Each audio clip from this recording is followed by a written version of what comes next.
예수께서 안식 후 첫날 이른 아침에 살아나신 후 전에 7 귀신을 쫓아내어 주신 막달라 마리아에게 먼저 보이시니 마리아가 가서 예수와 함께하던 사람들이 슬퍼하며 울고 있는 중에 이 일을 알림해 그들은 예수께서 살아나셨다는 것과 마리아에게 보이셨다라는 것을 듣고도 믿지 아니하니라.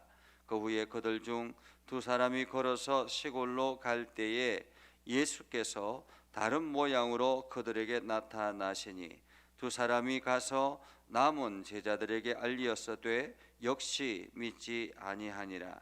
그 후에 11 제자가 음식 먹을 때에 예수께서 그들에게 나타나사 그들의 믿음 없는 것과 마음이 완악한 것을 꾸짖으시니 이는 자기가 살아난 것을 본 자들의 말을 믿지 아니함이로라. 또 이르시되 너희는 온 천하에 다니며 만민에게 복음을 전파하라. 믿고 세례를 받는 사람은 구원을 얻을 것이요 믿지 않는 사람은 정죄를 받으리라. 믿는 자들에게는 이런 표적이 따르리니 곧 그들이 내 이름으로 귀신을 쫓아내며 새 방언을 말하며 뱀을 집어 올리며 무슨 독을 마실지라도 해를 받지 아니하며 병든 사람에게 손을 얹은즉 나으리라 하시더라. 주 예수께서 말씀을 마신 후에 하늘로 올려지사 하나님 우편에 앉으시니라. 제자들이 나가 두루 전파할세 주께서 함께 역사하사 그 따르는 표적으로 말씀을 확실히 증언하시니라. 아멘. 오늘도 하나님의 은혜가 여러분의 삶에 가득하기를 바랍니다. 여러분들이 오늘도 하나님의 능력을 경험하고 그것을 간증하는 복된 하루가 되기를 주님의 이름으로 축복합니다. 인생의 여러 가지 많은 일들 중에서 풀리지 않는 숙제가 있다라고 한다면 그것은 죽음의 문제일 것입니다. 엄청난 문명이 발달하고 사람들을 복제하기까지 하여서 사람들의 취약한 질병을 고치는 대신 그 복제 물품을 통해서 그 대신 고치는 그러한 일들까지 하지만은 그러나 해결되지 않는 문제는 여전히 죽음의 문제입니다. 인류는 이 죽음의 문제를 해결하기 위해서 무단히 노력을 하지만은 아직까지도 그 죽음의 문제를 해결하지 못하고 있다라는 것이죠. 그러면서 오늘 하나님께서 우리들에게 말씀하시는 것은 이 죽음의 문제를 해결할 수 있는 부분은 바로 예수 그리스도를 통해서 나아가는 것이다라는 것을 우리들에게 알려주고 있죠. 오늘 마가복음 16장 9절에서 20절은 마가복음의 마지막 부분입니다. 특별히 이 오늘 본문의 말씀은 마가복음의 총정리라 이렇게 말할 수가 있겠습니다. 예수께서 안식 후 첫날 이른 아침에 살아나신 후에라고 성경은 말하고 있습니다. 안식 후 첫날 이른 아침에 살아나신 후에 7 귀신을 쫓아내어 주신 막달라 마리아에게 먼저 보이시니라고 말하고 있습니다.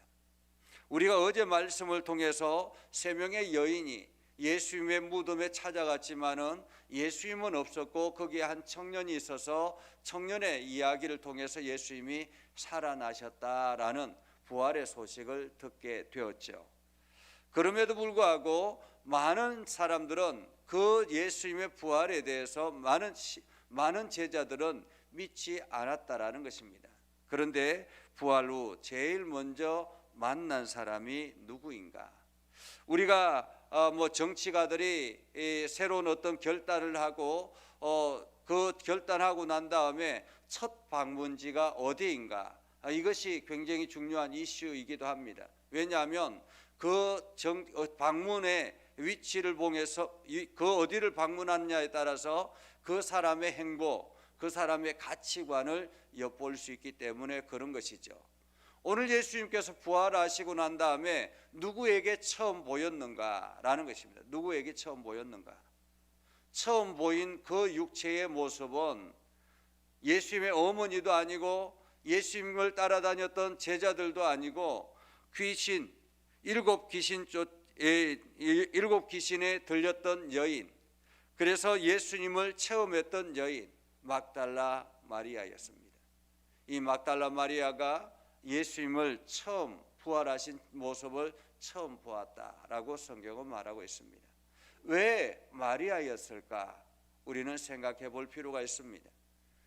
3년 동안 함께 예수님과 동거동락했던 제자들도 아니었고, 예수님을 키워줬던 어머니도 아니었고, 예수님이 살아계셨을 때 헌신했던 여인들도 아니었고, 오늘 막달라 마리아였다라는 것입니다. 막달라 마리아, 어쩌면은 보잘것없는 여인, 미쳤던 여인이었잖아요. 미쳤던 여인, 사람들의 말을 듣지 않을 수 있는, 사람들이 이 사람을 업신여길 수 있는 그러한 여인이었습니다.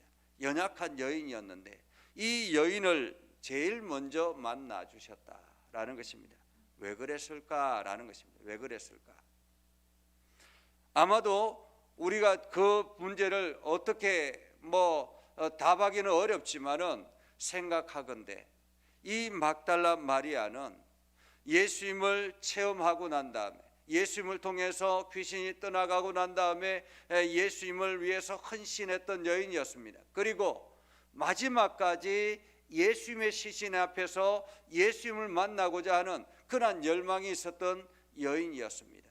체험하고 흔들리지 않고 끝까지 예수님만 바라보았던 여인, 예수님이 그 인생의 전부였던 여인이었습니다.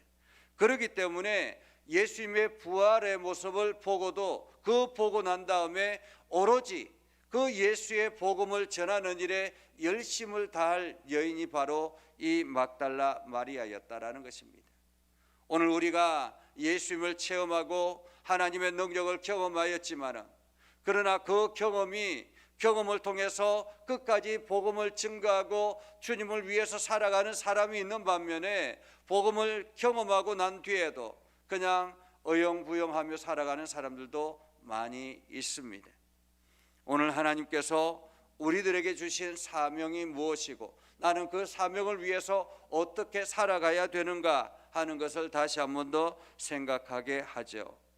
마리아가 가서 예수와 함께 하던 사람들이 슬피 울고 있는 중에 예수님의 부활의 소식을 전했습니다. 예수님의 부활의 소식을 전했을 때 사람들의 반응은 어땠을까요? 에이, 무슨 이런 반응이었습니다. 어떻게 죽었던 사람이 살아날 수 있어? 라는 반응이었습니다. 예수님께서 살아계셨을 때 부활에 대해서 말씀하셨고 자기의 죽음에 대해서 말씀하셨음에도 불구하고, 특히나 마지막 그 겟세마네 동산에서 기도하기 전에 제자들에게 베드로의 고백과 그 고백을 통해서 말씀하셨던 그런 말씀이 있었음에도 불구하고 예수님이 부활하셨다라는 이야기를 믿지 않았다라는 것입니다. 그들은 예수께서 살아나셨다는 것과 마리아에게 보여주셨다라는 것도 믿지 아니하니라.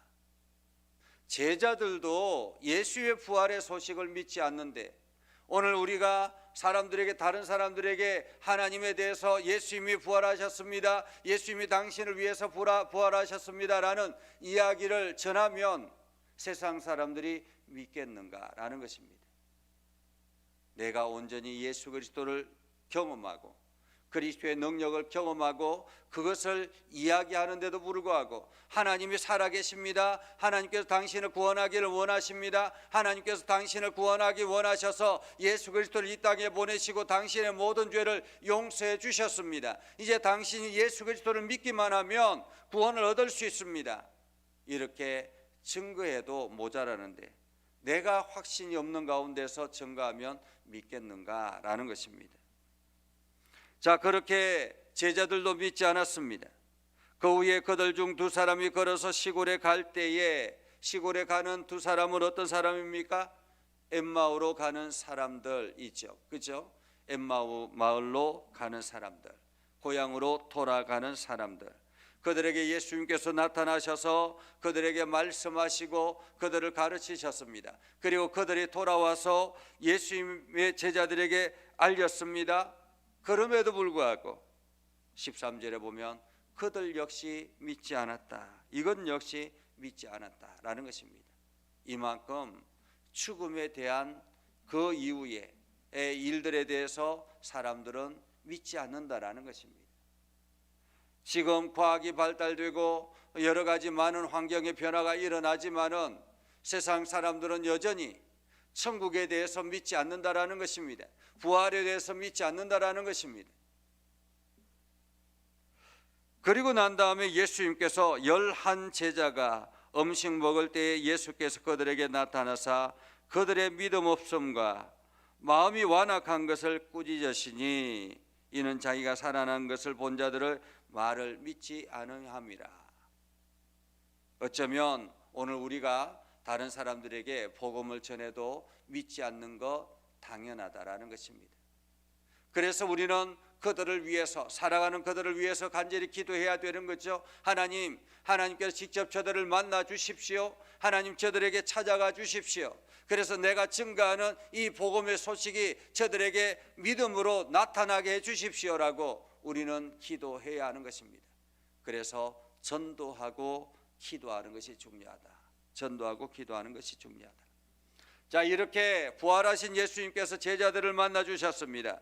그리고 난 다음에 제자들에게 부탁하셨죠. 명령하셨습니다. 한마디로 사명을 주신 것입니다. 15절에 보면 너희는 온 천하에 다니며 만민에게 복음을 전파하라. 온 천하에 다니며 만민에게 복음을 전파하라. 이것이 제자들에게 주어진 사명입니다. 아니, 제자들뿐만 아니라 믿는 자들에게 주어지는 사명이라는 거죠. 온 천하에 다니며 만민에게 복음을 전하라. 우리에게 주어진 사명은 복음을 전하는 사명입니다. 그러면 믿고 세례를 받는 사람은 구원을 얻을 것이요 믿지 않는 사람은 정죄를 받으리라. 그리고 믿는 사람들에게 주어지는 하나님의 선물도 있습니다. 17절에 보면 표적이 따르리니 곧 그들이 내 이름으로 귀신을 쫓아내며 새 방언을 말하며 뱀을 집어 올리며 무슨 독을 마실지라도 해를 받지 아니하며 병든 사람에게 손을 얹은 적 나으리라. 이것이 믿는 사람에게 나타나는 하나님의 능력인 것입니다. 그렇게 해서 예수님께서 말씀하시고 난 다음에 하늘로 올라가셔서 하나님 우편에 앉으셨다라는 것입니다. 이렇게 예수님을 경험했던 제자들, 그들은 그때부터 사명을 감당하기 위해서 두루 전파할세 주께서 함께 역사하사 그 따르는 표적으로 말씀을 확실히 증언하시니라. 제자들이 나가서 세상으로 나가서 그 사명을 감당하기 시작했습니다. 그런데 오늘 성경에 그 사명을 감당할 때 오늘 성경에 말씀하시는 것은 주께서 함께 역사하사라는 것입니다. 우리가 우리 이웃들에게, 우리 살아가는 지체들에게 복음을 전할 때 나만 가는 것이 아니라라는 것을 분명하게 말하고 있습니다. 내가 복음을 전할 때 나와 함께 하시는 분이 계십니다. 누구입니까? 바로 주님이십니다. 주님이 나와 함께 역사하사. 그래서 내가 기도하고 그 사람을 위해서 기도하고 그 사람을 위해서 복음을 전하고 이렇게 나아가는 것입니다. 우리가 사순절 기간 동안 이제 총동원주의를 선포하고 전도에 열심을 다하기로 함께 마음을 굳게 다짐합니다. 이제 우리가 부활의 주일을 맞이할 때 부활의 주일에 가장 큰 선물, 하나님 앞에 드리는 선물은 영혼 구원일 것입니다. 그래서 내가 전하는 그 복음을 듣고 주께로 나오는 그 일이 가장 하나님 앞에 올려드리는 귀한 선물일 것입니다. 우리가 부활절 예물을 드리고 여러 가지 많은 헌신을 하고 수고하지만은 그러나 그 중에서도 가장 큰 것은 바로 영혼이 주께로 나오는 것입니다. 이를 위해서 우리가 더 기도하고 이를 위해서